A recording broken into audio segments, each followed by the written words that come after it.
Hello everyone, welcome to Faayda academy. Myself Kamal Ahmed. आज हम discuss करेंगे जेई एडवांस का पेपर का नेक्स्ट पार्ट हम डिस्कस करेंगे। तो जैसा कि क्वेश्चन हम पढ़ रहे हैं, question number 14, let x belong to real number, let the function y(x) be the solution of the differential equation dy by dx plus 12y is equal to cos pi upon 12x where y0 is equal to 0। Then उसके बाद हम बहुत सारे statement दिए हैं, कौन सा option सही होगा उसको सॉल्व करेंगे। तो जैसा कि D Y upon D X plus 12y is equal to cos pi by 12x where y0 is equal to 0, ये क्वेश्चन में दिया है। और फाइनली हमें क्या करना होगा, इस डिफरेंशियल इक्वेशन को सॉल्व करना होगा। अब ये सी एक टाइप का डिफरेंशियल इक्वेशन है, D Y by D X plus P Y is equal to Q अगर होगा तो इसको सॉल्व करने के लिए सबसे पहले हम इंटीग्रेटिंग फैक्टर निकालते हैं। इंटीग्रेटिंग फैक्टर क्या होता है, ऑब्वियस है e to the power integration of P D X. अगर मैं कंपेयर करूँगा तो पी की वैल्यू क्या आ रहा है, ऑब्वियस 12 आ रहा है, तो ई टू द पावर 12 को जब मैं इंटीग्रेट करूँगा तो आंसर आ जाएगा ई टू द पावर 12x। अब जब इंटीग्रेटिंग फैक्टर निकल गया है तो डायरेक्ट फॉर्मूला बनता है y into integrating factor is equal to integration of integrating factor into Q D X. तो y तो रहेगा ही, और इंटीग्रेटिंग फैक्टर ऑब्वियस है e to the power 12x आया है। और बात करूँ मैं इंटीग्रेटिंग फैक्टर अभी भी आपका ई टू द पावर 12x है, और q की वैल्यू दिया है cos pi upon 12x dx। Finally इसको हमें इंटीग्रेट करना होगा, और ऑब्वियस एक फॉर्मूला बन रहा है, यहाँ मैं फॉर्मूला लिख दे रहा हूँ, integration of e to the power a x cos b x का जो फॉर्मूला होता है e to the power a x upon a square plus b square into b sine b x plus a cos b x, ये basically formula होता है। Same फार्मूले में मैं इसको तोड़ूंगा तो आई थिंक कि y into e to the power 12x ही रहेगा, और इसको मैं इंटीग्रेट करूँगा तो e to the power 12x upon a square plus b square, I think 12 square plus pi square upon 12 square आ जाएगा। देन इसके बाद ये ब्रैकेट लगाएंगे हम, तो b साइन x होगा। b की वैल्यू ऑब्वियस है पाई बाई 12 है sine b x and a cos b x, a की वैल्यू 12 है कॉस x। ये फाइनली इसका इंटीग्रेशन आ गया है। देन यहाँ पे हम शुरू करते हैं, तो y e to the power 12 और प्लस c भी आएगा, जैसा कि कांस्टेंट इंटीग्रेशन में क्या आता है, कांस्टेंट ऑफ इंटीग्रेशन भी आता है। तो मैंने ऑब्वियसली इसका इंटीग्रेशन का जो मैंने कांस्टेंट रखा है c रखा है। अब इसको थोड़ा सिंप्लीफाई कर लिया, e to the power 12x upon 144 plus pi square upon 144 and pi by 12 sine pi by 12x plus 12 cos pi by 12x plus c निकालने के लिए ऑब्वियस एक हिंट दिया है, जब x की वैल्यू 0 है तो y की वैल्यू क्या हो रहा है, 0 हो रहा है। अगर x 0 है तो y की वैल्यू क्या आ रहा है, 0। अगर मैंने y के प्लेस पे 0 रखा तो ऑब्वियस है ये RHS मेरा 0 आ जाएगा। यहाँ पे अगर मैंने x 0 रखा तो obvious e to the power 0 कितना होता है, 1 आता है, तो 1 आ जाएगा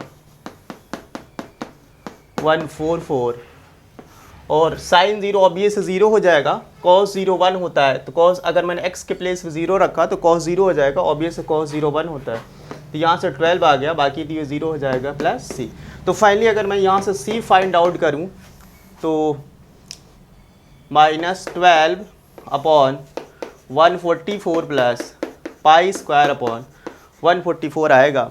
तो फाइनली अगर मैं इक्वेशन को लिखना चाहूँ तो क्या आ जाएगा, y into e to the power 12x is equal to e to the power 12x upon 144 plus pi square upon 144 into pi upon 12 sine pi by 12x plus 12 cos pi x by 12, और obvious c की value आ गया है -12 upon 144।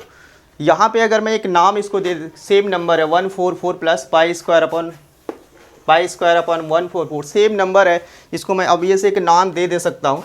तो मैं इसको अगर k मान लूँ तो y into e to the power 12x upon k pi by 12 sine pi by 12 x plus 12 cos pi x by 12 और ऑब्वियस है माइनस 12 बाई k हो जाएगा। तो यार e to the power 12x अगर मैं डिवाइड करूँगा तो ऑब्वियस है y इज इक्वल टू, अगर मैं इसे डिवाइड करूँगा तो ये वाला सिस्टम कट जाएगा, 1 upon k pi by 12 sine pi x by 12 plus 12 cos pi x by 12 और यहाँ भी डिवाइड आएगा, I think e to the power ये ऊपर चला जाएगा माइनस 12x। ये फाइनली y आया है। अगर मैं बात करूँ ऑप्शन नंबर 3 की या डी की बात करूँ तो बोला y एक्स पीरियोडिक फंक्शन। यार पीरियोडिक फंक्शन नहीं होगा, जैसा कि पता है ये आपका एक पीरियोडिक फंक्शन होगा। मैं आपको बता दूँ y is equal to a sine x plus b cos x होगा। तो इसका जो ग्राफ होगा कुछ ऐसा बनेगा। आई थिंक ये पीरियोडिक फंक्शन होगा, बट यहाँ पे जो e to the power minus 12x है ये नॉन पीरियोडिक फंक्शन है। आई थिंक ओवरऑल ये फंक्शन पीरियोडिक नहीं होगा, तो ऑप्शन डी जो है इसका इनकरेक्ट होगा। y x the periodic function, तो आई थिंक ऑप्शन डी इसका करेक्ट ऑप्शन नहीं होगा। अब फाइनल हम क्या करेंगे, पहला ऑप्शन क्या है, y x the increasing function and y x the decreasing function. तो यार जैसा कि हमें पता है इसका जो ग्राफ होता है कुछ ऐसा ही होगा। तो अगर मैं फाइनली इसकी ग्राफ को बनाने की कोशिश करूं, एक रफली ग्राफ में डायग्राम बनाने की कोशिश कर रहा हूं, तो ऐसा कुछ ग्राफ आएगा और ऑब्वियस है e to the power minus 12x का जो ग्राफ होगा, e to the power minus 12x का जो ग्राफ होगा कुछ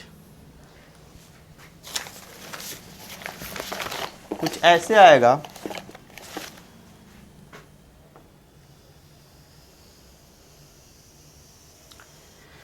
यहाँ पे एक चीज़ कॉमन है, यहाँ से मैं थोड़ा सा अंदाज़ा लगा सकता हूँ y 0 किसके इक्वल है, 0 के इक्वल है।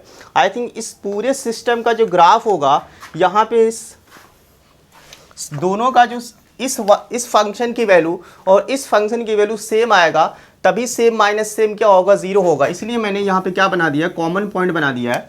यहाँ पे एक्सपोनेंशियल की भी वैल्यू सेम आएगा और इस फंक्शन की भी वैल्यू सेम आएगा।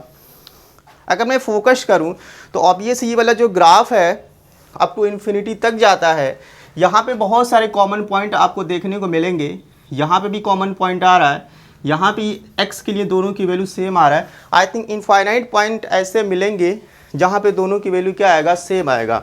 फाइनली अगर मैं बनाने की कोशिश करूँ, अगर इस पॉइंट का नाम मैंने, जैसा कि पहले से x1 0 पे सेम आ रहा है, अगर इसका नाम मैं x1 दे दूँ और इसका नाम x2 दे दूँ, तो ऑब्वियस है अगर x1 x2 पे भी जो फाइनल वैल्यू आ रही है वो क्या आ रही है, 0 आ रही है। क्योंकि सेम माइनस सेम करेंगे तो ये कट के कितना आ जाएगा, 0 आ जाएगा। ऑब्वियस ये जो फंक्शन है 1 फंक्शन नहीं आ रहा, I think many one function है।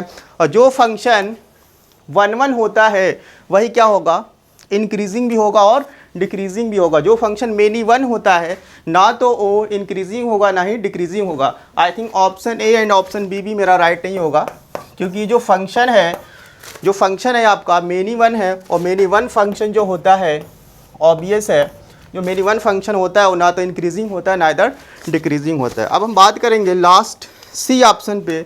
बोला है there exist a real number beta such that line y is equal to b. ये जो एक्सप्रेशन दिख रहा है, अगर मैंने x टेंड कहाँ किया, इन्फिनिटी की तरफ, अगर मैंने x को कहाँ पे टेंड किया, इन्फिनिटी की तरफ, ऑब्वियस है जो e to the power minus x का ग्राफ है वो ऐसे होता है। अगर x कहाँ जा रहा है, इन्फिनिटी की तरफ, तो इसकी वैल्यू कहाँ टेंड करेगा, ऑब्वियस 0 की तरफ टेंड करेगा। इस सिस्टम की वैल्यू क्या आ जाएगा, 0 आ जाएगा। तो फाइनली क्या बचेगा क्वेश्चन में, 1/k pi by 12 sine pi x upon 12 plus 12 cos pi x by 12 minus 0। Obvious है इसका ग्राफ ऐसे होता है इसका ग्राफ अभी हमने सीखा है, इसका ग्राफ ऐसे होता है। ऑब्वियस ये पीरियोडिक फंक्शन होगा अगर एक लाइन कोई भी y इक्वल टू बीटा ऐसी लाइन एग्जिस्ट करेगी जो इसको इनफाइनेटली मेनी पॉइंट पे कट करेगा। अगर ये मैंने बना दिया y इक्वल टू बीटा तो ऑब्वियस है मेनी पॉइंट पे ये कट कर रहा है। I think option C will be correct. I think एक ही ऑप्शन सही होगा, ऑप्शन सी। और ये कहाँ पे एग्जिस्ट करेगा? जब x टेंड करेगा इन्फिनिटी की तरफ। आई थिंक सी इसका करेक्ट ऑप्शन होगा। तो क्वेश्चन नंबर 15 है, consider 4 boxes where each box contain 3 red balls and 2 blue balls. Assume that all 20 balls are distinct. In how many different way can 10 ball be chosen from the 4 boxes so that from each box at least 1 red ball and 1 blue ball are chosen. यार जैसा कि question में दिया है कि 4 boxes हैं, 4 boxes हैं और हर बॉक्स में क्या है? 3 रेड बॉल है, 3 रेड बॉल है एंड 2 ब्लू बॉल है। ऐसे 4 बॉक्सेस हैं, यहाँ भी वही है। ऐसे 4 बॉक्स हैं, हर बॉक्स में क्या है? 3 रेड है और 2 ब्लू बॉल है। इस तरीके से टोटल 20 बॉल है यहाँ पे। अब कह रहा है कि हमें सेलेक्ट करना है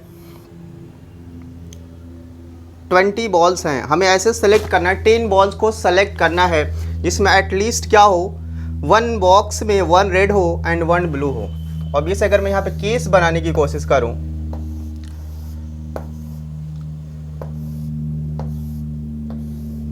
तो 1 रेड 1 ब्लू वाला 2-2 इस तरीके से इसमें रेड और 1 ब्लू आना कंपलसरी है, यहाँ भी आना है। और टोटल हमें 10 लेना है तो ऑब्वियस यहाँ पे 4 हो सकता है क्योंकि तीनों का सम करेंगे, सबका सम करेंगे तो 10 आ जाएगा। एक केस और हो सकता है, यहाँ पे 2-2 है तो यहाँ पे मैं क्या कर सकता हूँ? 3-3। इसके अलावा कोई और केस नहीं बन सकता क्योंकि अगर ऐसा करेंगे हम दूसरा केस बनाने की कोशिश करेंगे तो ये वाला मिस कर जाएगा। आई थिंक ये कंपलसरी है कि हर बॉक्स में क्या होना है? 1 रेड एंड 1 बॉल आना है। इसी को हम जितना चाहे ब्रेक कर सकते हैं। तो ऑब्वियस 2 केस आ रहा है, केस 1 एंड केस 2। अब कन्फर्म है ये वाला बॉक्स क्या हो सकता है? ये भी हो सकता है, ये भी हो सकता है, ये भी हो सकता है। तो 4 में से 4 बॉक्स में से 1 को सेलेक्ट करने का जो टोटल वे होगा, ऑब्वियस इस बॉक्स को कितने तरीके से हम ले सकते हैं? आई थिंक 4C1 हो जाएगा इनटू। अब यार ये तो कॉमन है, अगर इसमें मैं फोकस करूँ 4, ये 4 क्या क्या हो सकता है? ये 4 क्या क्या हो सकता है? या हो सकता है 3 रेड या 1 ब्लू, या हो सकता है आपका 2 रेड एंड 2 ब्लू। इसके अलावा और तो कुछ हो नहीं सकता क्योंकि ब्लू कितने हैं? 2 हैं और रेड ऑब्वियस से कितना है? 3 है। तो या तो 3 रेड होगा तो उस टाइम एक ब्लू होगा और 2 रेड होगा तो 2 ब्लू होगा। यहाँ अंदर भी 2 केस बन रहे हैं, यहाँ अंदर भी 2 केस बन रहे हैं। जहाँ पे केस बनते हैं वहाँ पे क्या होता है? ऑब्वियस एडिशन होता है। जहाँ पे केस बनेगा वहाँ पे क्या आएगा? एडिशन आएगा। तो अगर मैं यहाँ पे पहले वाले केस को मैं सॉल्व कर रहा हूँ तो 3 रेड है तो 3 रेड किस में से आएगा? ऑब्वियस 3 रेड से आएगा। आई थिंक 3C3 हो जाएगा। जस्ट उसी टाइम हमें ब्लू सेलेक्ट करना होगा और ब्लू किस में से आएगा? 2 ब्लू है देन 2C1। ऑब्वियस केस बन रहा है तो केस बनेगा तो ऐड हो जाएगा। अब 2R है तो इसी 3 में से हमें लेना होगा। आई थिंक 3C2 इनटू यहाँ पे फिर क्या आ गया? 2 ब्लू बॉल है, आई थिंक 2C2। ये आ गया आपका इस बॉक्स को सेलेक्ट करने का टोटल वे। और यहाँ पे तो सेम आएगा। अगर इस यहाँ पे जो 2 है और सारा बात एक साथ हो रहा है, सारा जो हमें सिलेक्शन हो रहा है सारा साइमल्टेनियसली हो रहा है। जहाँ पे कोई काम एक साथ होता है तो क्या करते हैं? सारे केस को मल्टीप्लाई कर देंगे। यहाँ पे जो 2 आया है ऑब्वियस है एक ब्लू होगा और रेड होगा। एक ब्लू लेने का टोटल वे कितना आएगा? या एक रेड लेने का जो टोटल वे होगा 3C1 एंड एक ब्लू लेने का जो टोटल वे आएगा 2C1। ऐसे कितने हैं? 1 2 3। इसको 3 बार लिखने से बेहतर है हम क्या करेंगे? इस पे क्यूब कर देंगे। अभी पहले केस का टोटल वे ये आया। अब सेम क्या करेंगे? हम केस 2 को ऐड करेंगे। केस 2 को जब सॉल्व करेंगे और टोटल क्या आएगा? जब कई केस को सॉल्व करते हैं तो ऑब्वियस से प्लस आ जाता है। यहाँ पे 3 2 है, ऑब्वियस ये 3 क्या हो सकता है, ये 3 3 यहाँ भी आ सकता है, ये 3 3 यहाँ भी आ सकता है। आई थिंक 4 प्लेस में से 2 3 को सेलेक्ट करने का जो टोटल वे आएगा 4C2 आएगा। अब फाइनली अगर यहाँ पे मैं सोचूं कि 3 को लिखने का क्या क्या वे हो सकता है, तो एक ही तरीका, 2 तरीका हो सकता है, या तो 2 रेड हो एंड 1 ब्लू हो, या 2 ब्लू हो तो 1 रेड हो सकता है। इसके अलावा तो और ये केस पॉसिबल नहीं है। जब 2 रेड होगा तो उस टाइम जस्ट एक ब्लू हो सकता है, और 2 ब्लू होगा तो 1 रेड होगा। इसके अलावा कुछ और सोचा नहीं जा सकता। आई थिंक अगर इसको मैं सॉल्व करने की कोशिश करूं तो ये जो 2 रेड निकलेगा ऑब्वियस है 3 से आएगा, देन 3C2, और उसी टाइम हमें ब्लू को लेना होगा। तो ब्लू किससे आएगा, 2 से आएगा, 2C2 प्लस फिर 2 ब्लू है तो 2C2 इंटू 3C1, और ऑब्वियस है ये कितना है, 2 बार आएगा, जस्ट इसका भी केस आएगा। यहाँ पे मैं क्या कर दूँगा, इसका स्क्वायर कर देंगे। एंड ये जो 2 2 आया है ये तो पहले सॉल्व कर चुके हैं, 3C1 इंटू 2C1, ऑब्वियस ये कितनी बार आया है, 2 बार आया है, तो इसको क्या कर देंगे, स्क्वायर कर देंगे। ये फाइनल इस क्वेश्चन का सोल्यूशन होगा। अब इसको हम सिंप्लीफाई करके देखेंगे इसका आंसर क्या आ रहा है। तो 4C1 ऑब्वियस है 4 होता है, 3C1 कितना आएगा, ऑब्वियस 1 आएगा, एंड 2C1 2 होगा, 3C2 अगर मैं सॉल्व करूँगा फैक्टोरियल 3/2 तो ऑब्वियस 3 आ जाएगा, और 2C1 यहाँ से आपका 1 आ जाएगा, इंटू 3C1 3 होगा, 2C1 भी 2 आएगा, 3 2 जा 6, आई थिंक 6 का पावर 3 हो जाएगा प्लस। अगर इसको मैं सिंप्लीफाई करूँ, 4C2 को अगर मैं लिखने की कोशिश करूँ, 4C2 फैक्टोरियल 4 तो आई थिंक फैक्टोरियल 3, इसका जो आंसर आएगा 6 आ जाएगा। 4C2 का आंसर 6 आ जाएगा, और 3C2 को अगर मैं लिखूँ तो 3 आएगा, 2C1 1 आएगा, प्लस 2C2 भी 1 आएगा, एंड 3C1 आपका 3 आएगा, और ये इसका स्क्वायर है, और 3C1 प्लस 2C1 मतलब 6 का स्क्वायर आ जाएगा। अब इसको हम सिंप्लीफाई करेंगे, 4 3 2 जा 5 इंटू 6 क्यूब, ये 3 प्लस 3 6 होगा, और यहाँ 6 मिल के क्या हो जाएगा, 6 क्यूब आ जाएगा।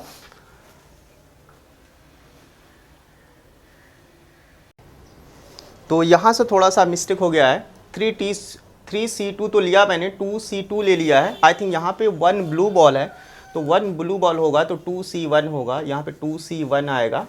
आई थिंक यहाँ पे भी 2C1 जब की वैल्यू कैलकुलेट करेंगे हम, तो यहाँ से 2C1 की जो वैल्यू आएगा वो 2 आ जाएगा, 2 आ जाएगा।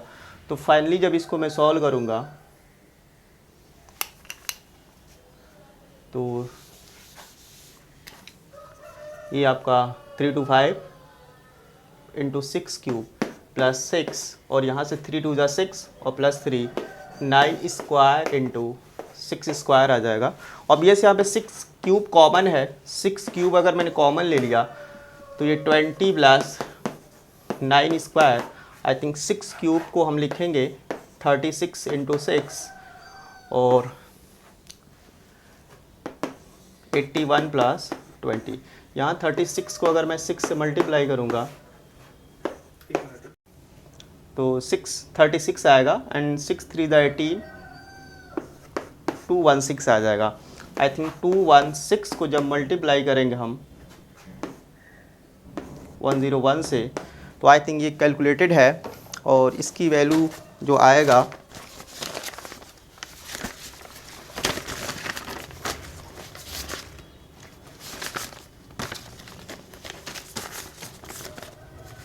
इसकी वैल्यू आएगा 21816। आई थिंक ऑप्शन ए इसका करेक्ट होगा।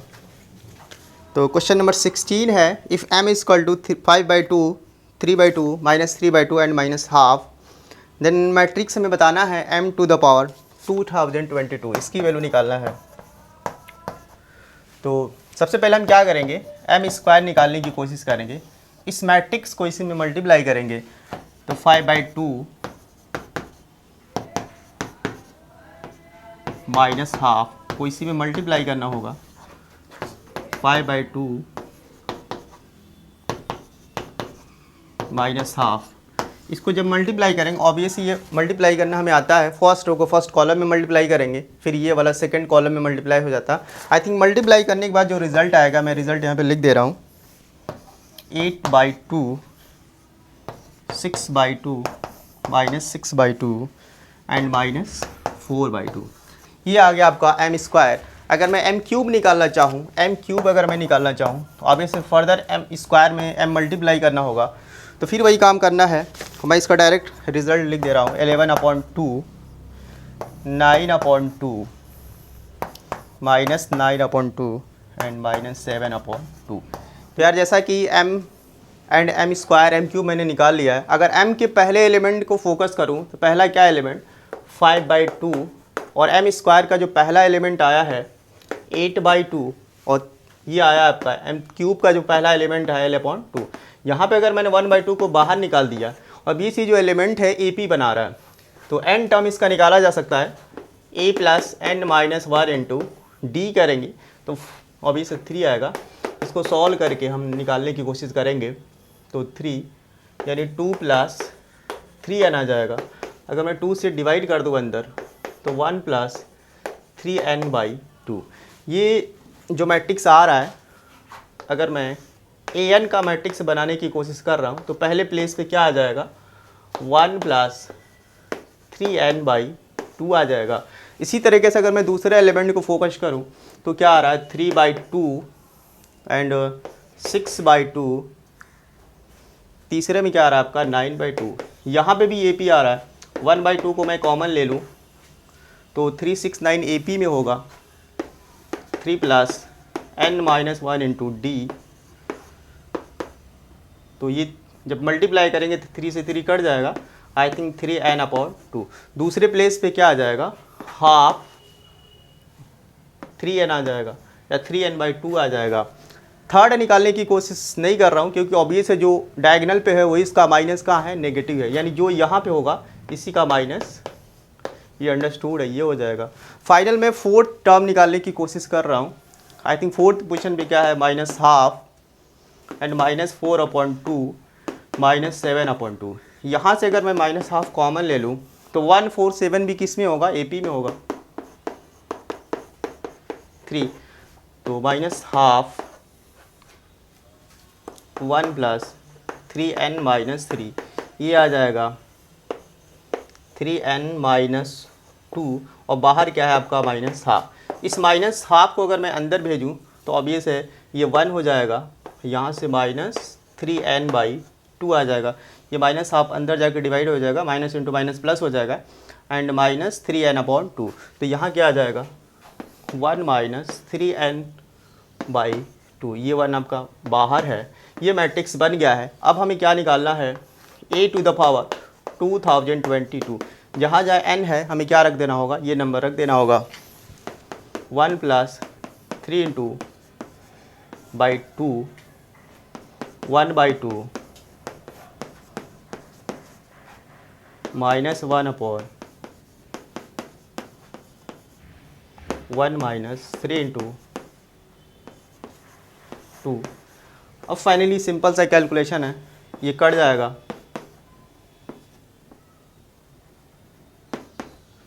ये भी आपका कट जाएगा।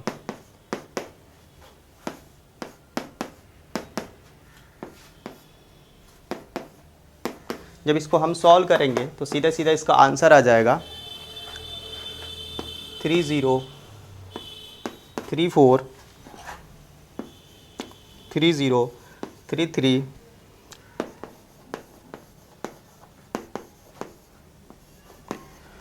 तो ये 4 ऑप्शन में देखेंगे तो आई थिंक ये पहला वाला ऑप्शन होगा, तो इसका आंसर क्या आ जाएगा, फर्स्ट ऑप्शन। क्वेश्चन नंबर 17 हम देखते हैं। सपोज दैट बॉक्स 1 कंटेन, जैसा कि बोर्ड पे दिख रहा है, box 1 contain 8 red 3 blue and 5 green balls. Box 2 contain 24 red 9 blue and 15 green balls. Box third contains 1 blue, 12 green and 3 yellow balls. Box 4 contains 10 green, 16 orange and 6 white ball. A ball is chosen randomly from box 1. Call this ball B. If B is red ball, a ball is chosen randomly from the box 2. If B is the blue, then a ball is chosen randomly from box 3rd. And if B is the green, then a ball is chosen randomly from the box 4th. The conditional probability of the event one of the chosen ball is white given that the event is at least one of the chosen balls is green. Finally question से ये हमें समझ में आ रहा है, हमें क्या निकालना है, कंडीशनल प्रोबेबिलिटी है, प्रोबेबिलिटी ऑफ वाइट बॉल निकालना है, जबकि कंडीशन क्या दिया है, एटलीस्ट 1 ग्रीन बॉल हमें लेना ही लेना है. आई थिंक ये फाइनल हमें क्वेश्चन में पूछ रहा है. अगर इसको मैं निकालूं तो पी डब्लू साइमल्टेनियसली किसके साथ लेना होगा, पी ग्रीन लेना होगा, और ये फॉर्मूला है पी ऑफ ग्रीन का. अब हमें क्या करना है, इसको सिंपलीफाई करना होगा. अब यहाँ पे कंडीशन दिया है, अगर मैंने बॉक्स 1 से 1 बॉल को सेलेक्ट किया, जैसा कि क्वेश्चन में गिवन है, अगर वो बॉल कैसा है, बॉल अगर रेड है तो हमें कहाँ पे जाना होगा, बॉल हमें B2 से सेलेक्ट करना होगा. नेक्स्ट है, अगर वो बॉल कैसा हो, ब्लू हो, ये बॉल कैसा है, ब्लू है, तो हमें कहाँ जाना होगा, B3 पे जाना होगा. आई थिंक B3 से हमें बॉल सेलेक्ट करना होगा. नेक्स्ट क्या है, अगर वो बॉल क्या है, ग्रीन है, वो बॉल क्या है, ग्रीन है, तो हमें कहाँ से सेलेक्ट करना होगा, B4 से सेलेक्ट करना होगा. आई थिंक ये क्वेश्चन में गिवन है. अगर वो बॉल कैसा है, रेड है, तो हमें बॉक्स कहाँ से लेना होगा, B2 से लेना होगा, बॉक्स 2 से लेना होगा. ब्लू बॉल है तो हमें 3rd से लेना होगा. एंड अगर ग्रीन है तो हमें कहाँ से लेना होगा, 4th से लेना होगा. अब कंडीशन में ये है कि ये दोनों हमें एक साल देना है, हमें W भी लाना होगा वाइट बॉल, और साथ साथ क्या आ रहा हो, ग्रीन बॉल भी हो.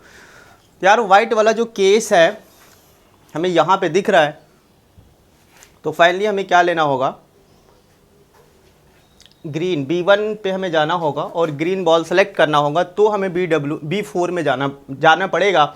आई थिंक सबसे पहले हम क्या निकालेंगे, B1 पे जाएंगे और वहाँ पे क्या सेलेक्ट करेंगे, हम ग्रीन बॉल को सेलेक्ट करेंगे. तो ऑब्वियसली जो मैं ऊपर लिखने की कोशिश कर रहा हूँ, जो हमसे पूछ रहा है, तो ग्रीन बॉल कितना है, 5, और टोटल क्या है आपका 16, और ये दोनों प्रोसेस साथ साथ हो रहा है, इसलिए क्या आएगा, मल्टीप्लाई आ जाएगा.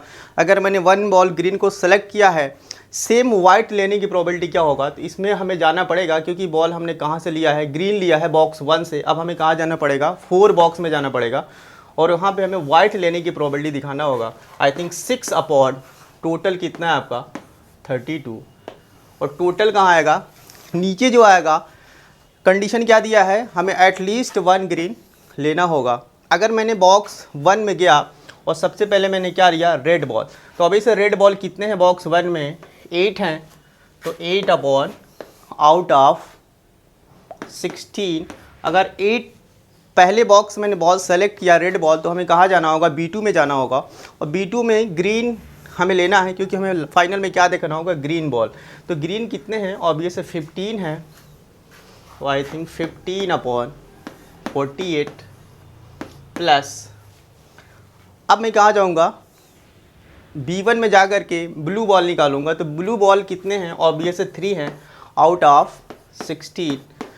तो सेकेंड बॉक्स, अब हमें B3 में जाना होगा. B3 में ग्रीन कितने हैं, ऑब्वियस 12 हैं, और टोटल कितना है आपका 16 प्लस. अब फाइनल हमें कहाँ जाना होगा, बॉक्स 1 में मैं गया और क्या लिया, ग्रीन लिया, तो अब हमें कहाँ जाना पड़ेगा, B4 में. अब ऑब्वियस है ग्रीन लेने का, 5 ग्रीन है बॉक्स फर्स्ट में, तो 5 अपॉन 16.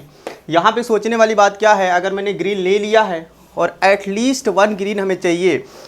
अब हमें जब एक ग्रीन ले चुके हैं, तो अब हम चाहे ग्रीन ले या ना लें, आई थिंक इसमें से कुछ भी हम ले सकते हैं, ये भी ले सकते हैं, ये भी ले सकते हैं, ये भी ले सकते हैं. आई थिंक टोटल की जो प्रोबेबिलिटी आएगा ऑब्वियस 1 आएगा. इसको थोड़ा सा हम सिंप्लीफाई करके देख लेते हैं क्या आएगा. ये 3 से कट रहा है, 3 5 15, ये कट जाएगा, और ये 2 से काट दें,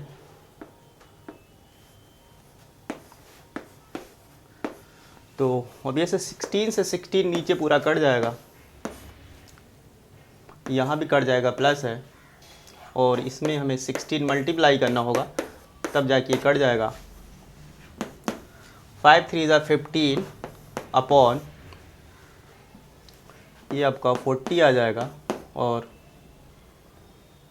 36 प्लस ये आ जाएगा आपका 15 अपॉन ये ऐड करेंगे तो 120 प्लस 36, आई थिंक 15 अपॉन 156, 3 से कट करें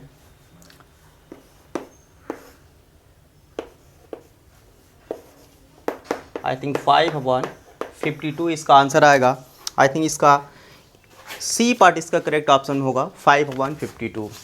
question number 18, for positive integer n define f n equal to something, जो दिया है बोर्ड पे, and then the value of limit f n where n tending to infinity is equal to. Question में ये दिया है f n equal to n plus 16 plus 5n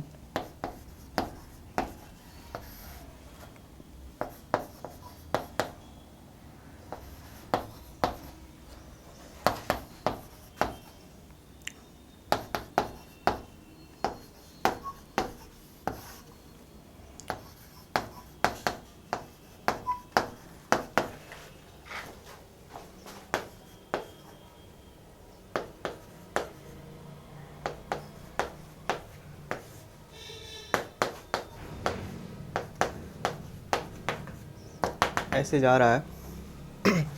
then the value of limit